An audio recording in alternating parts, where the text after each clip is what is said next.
पांचों व्रतों की पांच पांच भावनाएं बतलाई गई हैं।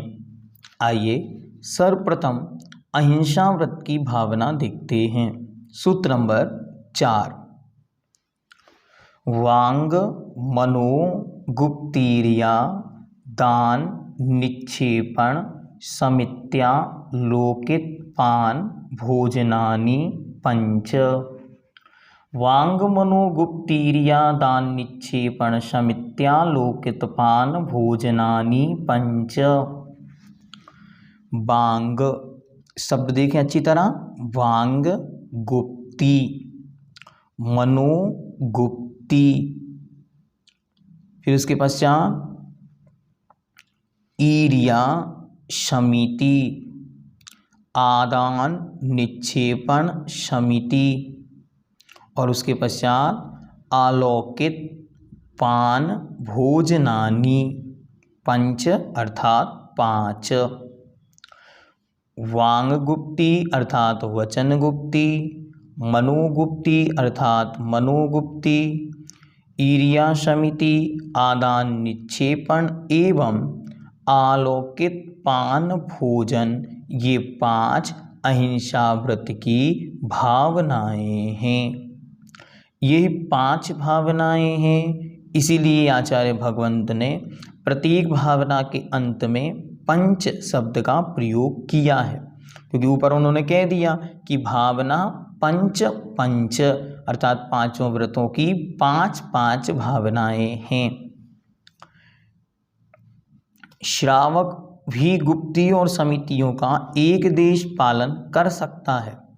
यद्यपि ये मुनिराजों के उत्कृष्टता से पालन होती है, लेकिन श्रावक भी अपनी पात्रता और योग्यता के अनुसार इनका पालन करता है। आप क्या करें, आप अच्छी तरह अपनी कॉपी में नोट कर लें पांचों व्रतों की भावनाएं। पहला अहिंसा, उसकी पांच भावनाएं क्रम से वचन गुप्ती, मनोगुप्ती, ईर्या समिति, आदान निक्षेपण समिति, अलौकित पान भोजन। अब एक एक शब्द का इनका अर्थ अच्छी तरह देखें। वचन गुप्ती, गुप्ती शब्द का अर्थ होता है वश में करना, गोपन करना, गोपनम इति गुप्ती। तो वचन गुप्ती अपने वचनों को वश में करना, अपने वचनों को वश में करना। दूसरा मनोगुप्ती, मन को राग द्वेष से हटाकर अपने वश में करना। राग अर्थात अच्छे लगने वाले और द्वेष अर्थात बुरे लगने वाले, इन दोनों प्रकार के विचारों से मन को बाहर निकालकर स्थिरता पर प्राप्त कराना, इसका नाम है मनोगुप्ती। मानसिक स्थिरता, मन को स्थिर करना। इसके बाद आया ईर्या समिति। समिति शब्द का अर्थ है सम्यक रूप से आचरण करना, समीचीन रूप से उठना, बैठना, चलना, फिरना, उठना, रखना आदि जो कार्य हैं उनमें प्रमाद रहित और समीचीन प्रवृत्ति का नाम समिति है। और यहाँ पर दो समितियों की चर्चा की। पहली ईर्या, ईर्या मतलब होता है चलना।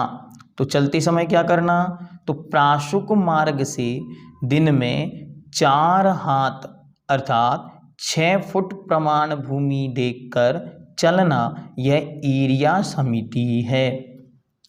आदान निक्षेपण समिति, आदान अर्थात रखना, आदान मतलब ग्रहण करना और निक्षेपण मतलब रखना।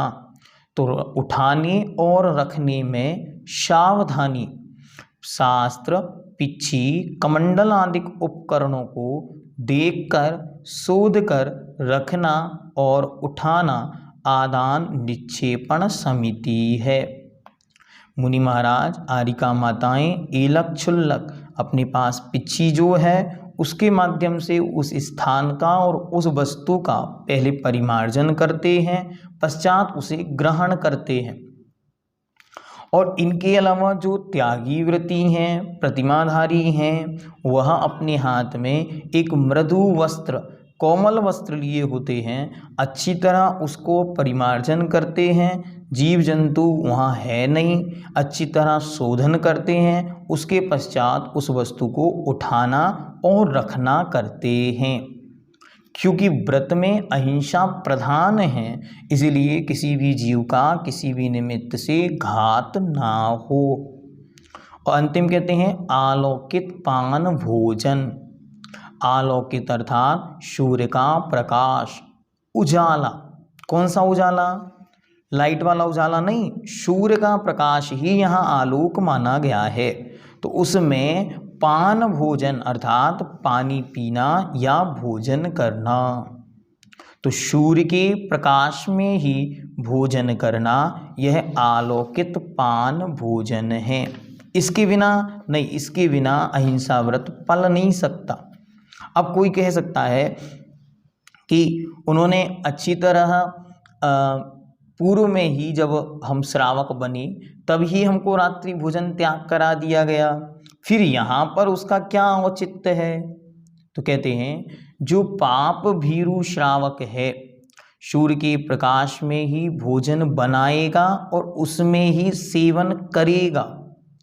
जो अंधेरे में या बिजली के प्रकाश में रात्रि के समय भोजन पान करते हैं या सेवन भी करते हैं, उनके द्रव्य भाव दोनों प्रकार का पाप लगता है। अतः अलौकित पान भोजन को अहिंसा व्रत की रक्षार्थ द्रव्य भाव दोनों प्रकार की हिंसा से बचने के लिए भावना में सम्मिलित किया है। जैसे जैसे व्रतों में स्थिरता आती है, वैसे वैसे उनकी दृढ़ता और बढ़ती चली जाती। जहाँ उजाला नहीं है उन स्थानों पर वे भोजन नहीं करते। इसलिए जब भी हम भोजन तैयार कर रहे हैं तो ये विवेक और विचार होना चाहिए कि उस स्थान में पर्याप्त सूर्य का प्रकाश हो। रात्रि का बना हुआ भोजन रात्रि में भी नहीं करना, रात्रि का बना हुआ भोजन दिन में भी नहीं करना, दिन का बना हुआ भोजन भी रात्रि में नहीं करना। अर्थात पूर्ण रूप से रात्रि में बने हुए द्रव्य का त्याग कर कर और आगे बढ़ना।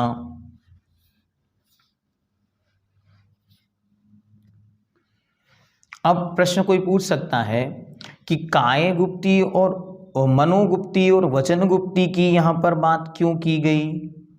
हिंसा तो काय से भी संभव है, तो आचार्य भगवंत ने मनोगुप्ती और वचन गुप्ती विशेष रूप से यहाँ दे दी। और काय से होने वाली प्रवृत्ति को रोकने के लिए ही उन्होंने समितियों की चर्चा की।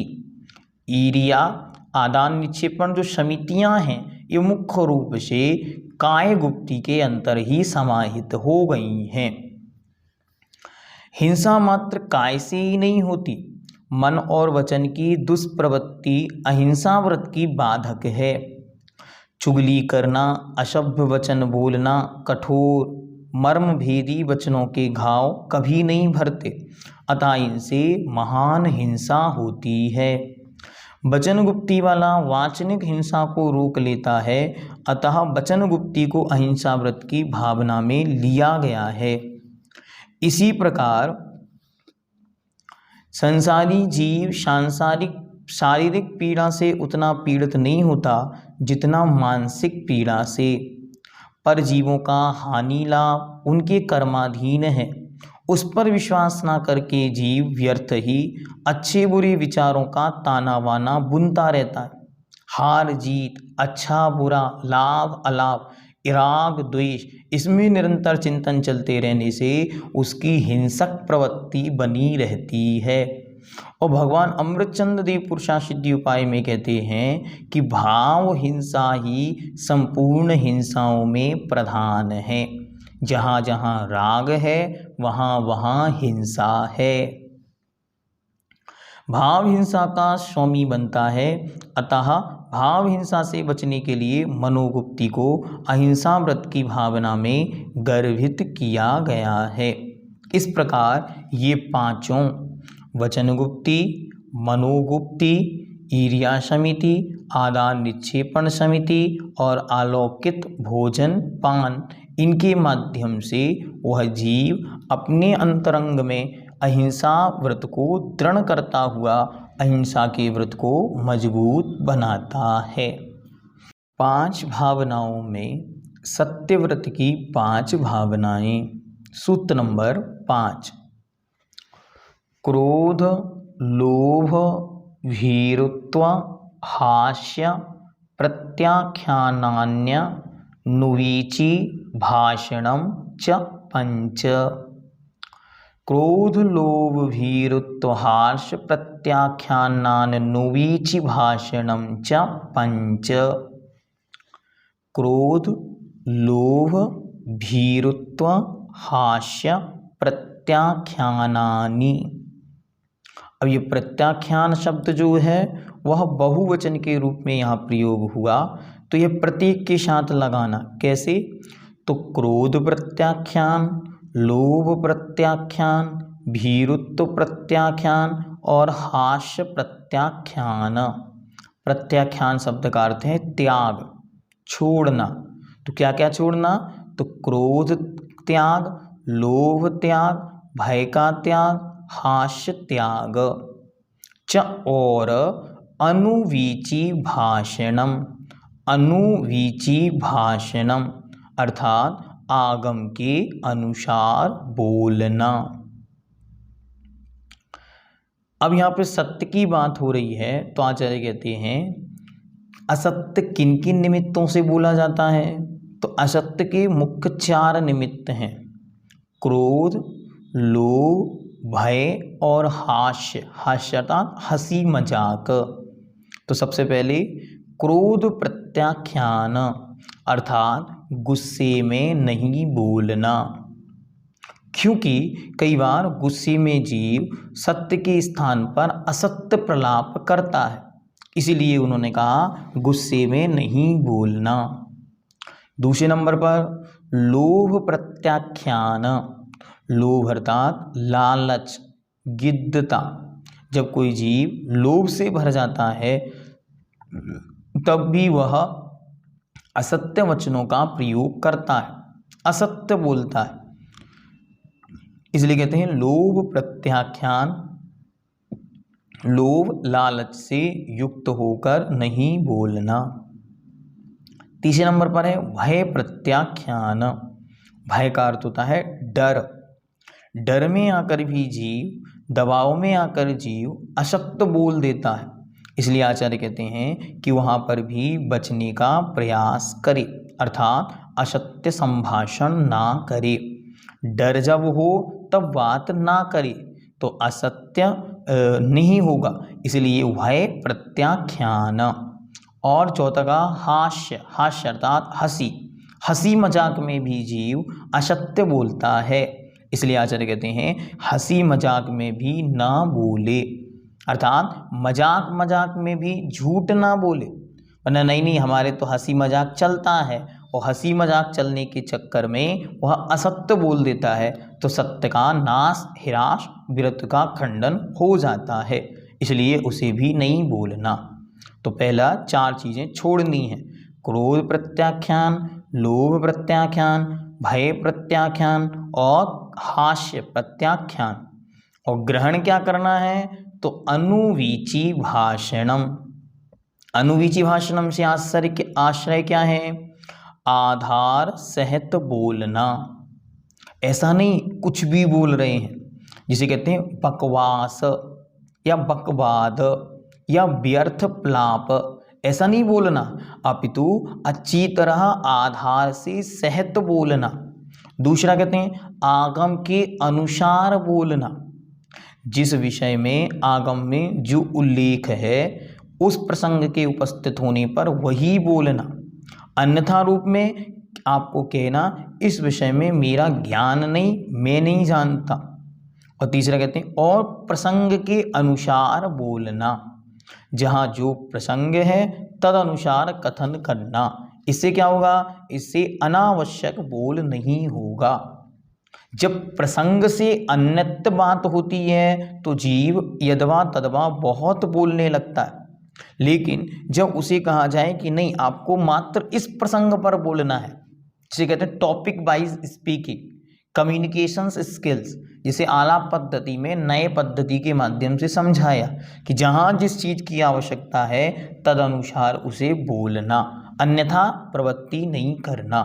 इससे क्या होगा? इससे सत्य वचन मजबूत बनेगा, सत्य व्रत मजबूत होगा, आपकी प्रामाणिकता स्थापित होगी कि इन व्यक्ति से जब भी बात करो ये एक परफेक्ट आंसर देते हैं।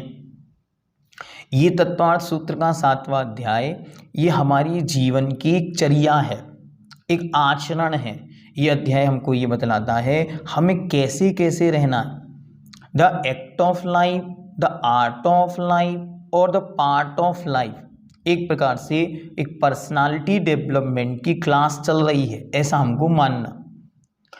पहले अहिंसा के रूप में स्थिरता ला रहे हैं, अब सत्य के रूप में इन 5 भावनाओं को अच्छी तरह बनाना है, मजबूत करना है। क्रोध नहीं करना है, क्रोध में बोलना नहीं है। लोभ में अर्थात लालच से भरे विचारों से नहीं बोलना है, और भय डर में नहीं बोलना। हास्य प्रत्याख्यान अर्थात हंसी मजाक में भी नहीं बोलना।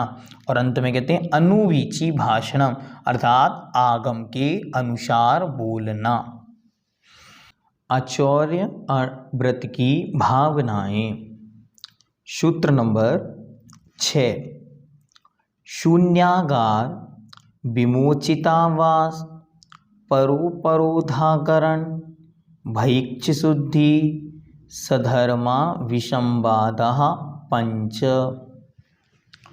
शून्यागार, विमोचितावास, परोपरोधाकरण, भैक्ष शुद्धि, सधर्मा विसंवादः 5। शून्यागार आवास, विमोचितावास आवास, परोपरोधाकरण, भैक्ष शुद्धि और सधर्म अविसंवादः। 5 शब्द निकालें। शून्यागारावास, विमोचितावास, परोपरोधाकरण, भैक्ष शुद्धि और सधर्मा अविसंवादः। ये 5 आचार्य व्रत की भावनाएं हैं। पहले कहते हैं शून्यागारावास।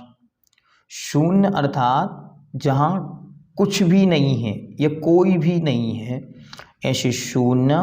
आगार मतलब घर में, वास मतलब रहना।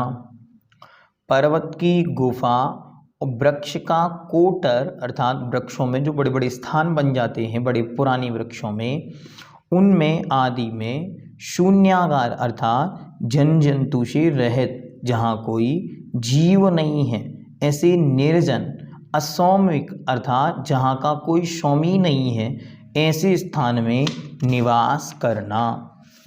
दूसरा विमोचितावास। विमोचितावास क्या है?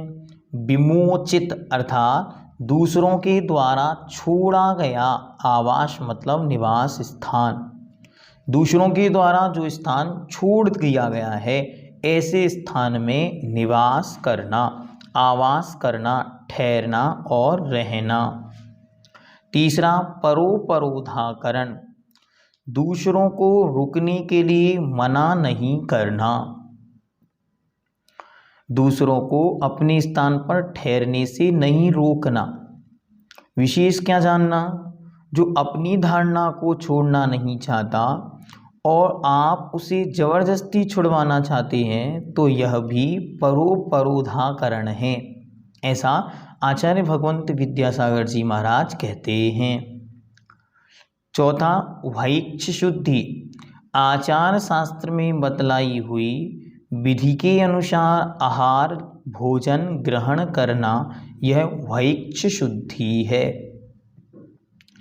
जैसा आचरण शास्त्रों में कथन किया गया है तदनुसार भोजन को ग्रहण करना। और चौथा और 5वां सधर्मा अविसंवाद, यह मेरा है यह तेरा है, इस प्रकार सधर्मी अर्थात समान धर्म वाले, स्वयं के समान व्रती श्रावक आदि से अविसंवाद अर्थात विसंवाद नहीं करना, विवाद नहीं करना। इस प्रकार यह 5 भावनाएं होने से चोरी के दोष से जीव बच जाता है। कैसे बचना है तो उसके विषय में बतलाते विशेष। पहले 2 तो आवास संदर्भित हैं। अगर जनों से स्थित, सामग्री से स्थित, रुपया पैसा आदि वस्तुओं से युक्त स्थान में रहेगा तो कदाचित परिणाम बिगड़ सकते हैं। ग्रहण करने की भावना मन में आ सकती है कि यह मुझे मिल जाए या मैं उसे ले लूं, छीन लूं, रख लूं। लेकिन जब विमोचितावास या शून्यागार होगा तो वहाँ कोई सामग्री है ही नहीं, तो चोरी के परिणाम क्या करेंगे। इसीलिए ऐसे स्थान पर रहना जहाँ बहुत सारी सामग्रियाँ ना हों, इससे बहुत अच्छी तरह वह बच जाएंगे। इसके बाद आया भैक्ष शुद्धि। भैक्ष अर्थात भोजन संदर्भित आचार संहिता लागू है। जो आचरण पद्धति है तदनुसार भोजन ग्रहण करना, उसके अलावा अन्य भोजन ग्रहण नहीं करना। इससे क्या होगा, भिक्षा शुद्धि से अंतराय आदि का पालन करने से मन के साथ चौर नहीं होता, अर्थात मन में चोरी का विकल्प भी नहीं आता। दादा गुरुवर महाकवीश्वर ज्ञान सागर जी महाराज कहते थे, यदि भूख से अधिक भोजन भी किया है तो चोरी जानो। तो भूख से अधिक भोजन चोरी है, तो भिक्षा की शुद्धि के अनुसार भोजन करेगा तो चोरी नहीं होगी। दूसरा, बहुत अच्छी तरह चिंतन करना, क्योंकि एक एक शब्द से हमें अपने जीवन उपयोगी सब चीजें समझनी। तो क्या कह रहे हैं, वैक्ष शुद्धि। कहीं भी कोई भी पानी रखा हुआ है, कहीं कोई भोजन की सामग्री रखी हुई है, तो व्रती उठाकर ग्रहण नहीं कर सकता। क्यों? क्योंकि उसे पहले ये जानना जरूरी है ये शुद्धि पूर्वक बना है कि नहीं, किसने बनाया, कब बनाया, इसकी मर्यादा क्या है। इसके निमित्त से संपूर्ण चोरियां शांत हो गईं। अब कोई भी चोरी करने का ना भाव मन में उत्पन्न होगा, ना उसके निमित्त से कोई चोरी होगी। इससे परिणाम निरंतर विशुद्धि को प्राप्त होते चले जाएंगे। चोरी के निमित्त, चोरी की सामग्री सब समाप्त। और अंत में कहा, सधर्मी से विसंवाद, विवाद, लड़ाई झगड़ा नहीं करना। इससे क्या होता है, विसंवाद से जिन वचनों का व्याघात होता है, लोग देखकर ये कहेंगे, अरे जब ये व्रती होकर आपस में नहीं बनती तो फिर सामान्य लोगों की क्या बनेगी। इससे जिनेंद्र भगवान के मार्ग का लोप होता है। इसलिए हम और आप आपस में सधर्मी वात्सल्य के साथ एक दूसरे के आचरण की विशुद्धि बढ़ाते हुए, उनको स्थान प्रदान करते हुए, उनके भोजन आदि की व्यवस्था देखते हुए, आपका भोजन हो गया, अब उनसे व्यवस्थित पूछकर, भैया आपका भोजन हो गया, ठीक हुआ, कोई आवश्यकता तो नहीं, रुकने के लिए उन्हें स्थान देते हुए, इन सब चीज़ों से सधर्मी वात्सल्य बढ़ेगा और विसंवाद दूर होगा। कोई पुस्तक है, किताब है, माला है, वस्त्र है, आप इसका प्रयोग कर लीजिए, क्योंकि धर्म ध्यान ही तो करेगा। इस प्रकार का विचार करने से विसंवाद दूर होंगे तो चोरी सहजता से समाप्त हो जाएगी। जब किसी को कोई चीज़ चाहिए हो, ना मिले, तब तो ही चोरी करेगा। उसको पहले ही वो चीज़ उपलब्ध करा दी जाए तो चोरी करेगा ही नहीं। इस प्रकार का विचार करके, इन भावनाओं का चिंतन करने से चोरी दूर होती है और अचौर्य व्रत स्थिर बनता है। ब्रह्मचर्य व्रत की 5 भावनाएं। स्त्री राग कथा श्रवण, तन मनोहरांग निरीक्षण, पूर्वरतानुस्मरण, विशिष्ट रस, स्वशरीर संस्कार त्यागः 5। स्त्री राग कथा श्रवण तन मनोहरांग निरीक्षण पूर्वरतानुस्मरण विशिष्ट रस सशरीर संस्कार त्यागः पंच। यहाँ पर जो त्यागः शब्द है यह इन पांचों में लगाना है। कैसे देखते, तो पहला है स्त्री राग कथा श्रवण त्याग, दूसरा तन मनोहरांग निरीक्षण त्याग, चौथा पूर्व रतानुस्मरण त्याग, चौथा विशिष्ट रस त्याग, और पांचवा स्वशरीर संस्कार त्याग। इस प्रकार त्याग शब्द पांचों के साथ जोड़ना है। सबसे पहले स्त्री राग कथा श्रवण त्याग। स्त्री की रागपूर्ण कथाओं कहानियों वचनों संगीत शब्द कहानियाँ हंसी मजाक आदि के सुनने का त्याग करना। स्त्रियां पुरुष के विषय में ऐसे ही सब लगाती जाएंगी। तन मनोहरांग निरीक्षण त्याग, उन स्त्रियों के या पुरुषों के मनोहर अच्छे लगने वाले अंगों के निरीक्षण का त्याग। आचार्य भगवंत कहते हैं जब किसी पर पहली बार दृष्टि गई ये वीतराग दृष्टि है। क्यों? मैंने नजरें उठाई और सामने वाला दिख गया, लेकिन उसके बाद जब दोबारा उसे देखने की भावना हुई ये राग दृष्टि है। और बार बार जो उसे घूरने की दृष्टि गई ये पाप दृष्टि है। ध्यान से समझना, पहली दृष्टि में जब कोई दिखा ये क्या हुआ, ये वीतराग दृष्टि से सामान्य से पलक उठाई और सामने वाला दिख गया। दूसरे नंबर पर उसे द्वारा देखने का भाव हुआ, वह राग दृष्टि। और तीसरे नंबर पर उसे घूरने का बार बार देखने का जो भाव आया ये पाप दृष्टि है। उसका यहाँ पर त्याग करने को कहा। पूर्व रतानुस्मरण त्याग, पूर्व मतलब पहले, भोगे हुए अर्थात रतिक्रिया संबंधी जो भी पूर्व में मन वचन काय से पूर्व में जो भोग भोगे गए हैं उन भोगों विषयों का स्मरण करना, उस स्मरण का त्याग। अभी वर्तमान में व्रती बन गया है, भोग नहीं भोग रहा है, लेकिन पूर्व में मैंने ऐसे भोगों को भोगा, इसका जो अनुस्मरण है, चिंतन है, याद है, उसका नाम यहाँ पर दोष रूप में कहा। तो उसका त्याग कर देने से वह व्रत मजबूत बनेगा। और आगे कहते हैं विशिष्ट रस त्याग।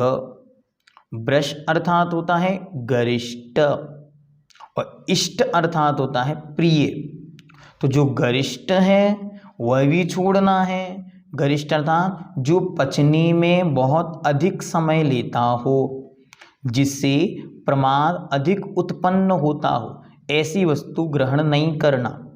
और दूसरे नंबर पर इष्ट अर्थात अच्छा लगने वाला, जो अच्छा लगता है उसे क्या करते और अधिक ग्रहण कर लेते। जैसे किसी को कोई रसगुल्ले बहुत पसंद हैं, तो रसगुल्ले बनेंगे तो अधिक खाएगा, अधिक खाएगा तो प्रमाद आएगा, नींद आएगी, आलस्य आएगा आदि। तो इसलिए उसका त्याग। दूसरा यहाँ पे आचार्य भगवंत विद्यासागर जी महाराज कहते हैं संपूर्ण रसों में स्पष्ट इष्ट रस तो नमक है। नमक अगर भोजन में नहीं होगा तो अपने आप ही भोजन में रुचि कम हो जाएगी, इसलिए उस नमक से ही बचे तो वह अपने आप भोगों से बचने जाएगा। आगे कहते हैं स्वशरीर संस्कार त्याग। स्व अर्थात अपने शरीर के श्रृंगार का त्याग करना, अर्थात अपने शरीर को सजाने का त्याग करना। अपने शरीर को बहुत अधिक सुंदर बनाने के लिए ओवटन, लेपन और चंदन आदि का मर्दन, इन सब चीज़ों से बचाना। इस प्रकार ये 5 जो भावनाएं कहीं, पुनः इनको एक बार देखें और इनसे बचते हुए अपने ब्रह्मचर्य व्रत को मजबूत बनाना।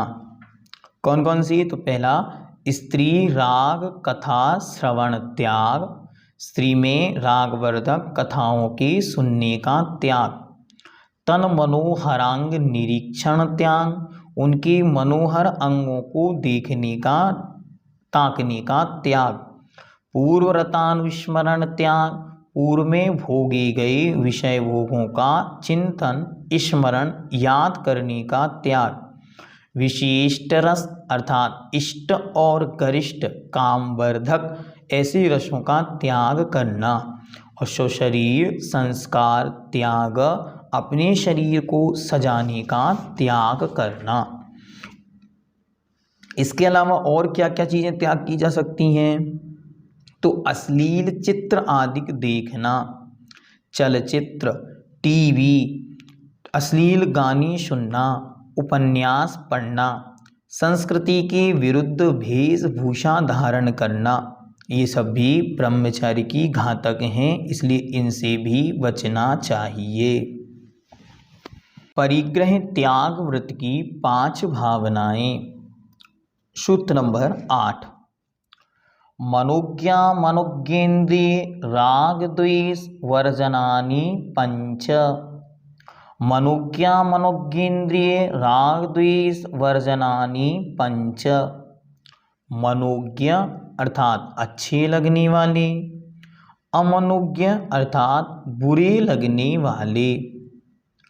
इंद्रिय अर्थात 5 इंद्रिय के विषयों में, राग अर्थात अच्छा लगना, द्वेष बुरा लगना, वर्जनानी त्याग करना, 5 ये 5 भावनाएं हैं। अब इनको कैसे लगाना? तो 5 देखें क्रम से एक एक। सबसे पहले 5 इंद्रियां, तो स्पर्शन रसना घ्राण चक्षु कर्ण, इनमें कैसे एक एक सूत्र को लगाना? तो पहले नंबर, स्पर्शन इंद्रिय के मनोज्ञ अर्थात अच्छे लगने वाले विषयों में राग वर्जन, राग नहीं करना, तथा स्पर्शन इंद्रिय के बुरे लगने वाले विषयों में द्वेष वर्जन अर्थात द्वेष नहीं करना। दूसरे नंबर पर रसना, रसना इंद्रिय की मनोज्ञ अर्थात अच्छे लगने वाले विषयों में राग वर्जन अर्थात राग नहीं करना, और रसना इंद्रिय के बुरे लगने वाले विषयों में द्वेष नहीं करना। तीसरा घ्राण, घ्राण इंद्रिय के अच्छे लगने वाले विषयों में राग नहीं करना और बुरे लगने वाले विषयों में द्वेष नहीं करना। स्पर्शन रसना घ्राण चक्षु, चक्षु की मनोज्ञ अर्थात आँखों से अच्छे लगने वाले विषयों में राग नहीं करना और आँखों से बुरे लगने वाले विषयों में द्वेष नहीं करना। अंतिम कर्ण, कर्ण इंद्रिय के अच्छे लगने वाले विषयों में राग नहीं करना और बुरे लगने वाले विषयों में द्वेष नहीं करना। इस प्रकार इन 5 इंद्रिय के इष्ट अनिष्ट रागवर्धक द्वेषवर्धक विषयों में विचार नहीं करना। मनोज्ञ अर्थात अच्छे अच्छे दिखेंगे, तो मनोज्ञ क्या है? जो चित्त में अनुरंजकपना है, जो आकर्षित करे, इनमें राग बढ़ेगा। और जो अमनोज्ञ अर्थात चित्त को जो अनुरंजक नहीं है, उनसे द्वेष बढ़ता है, इसलिए इनसे बचना। इनसे बचने से परिग्रह स्वतः ही कम, सीमित, लिमिटेड होता चला जाता है। इस प्रकार यह परिग्रह व्रत की 5 भावनाएं यहाँ पर पूर्ण हुई।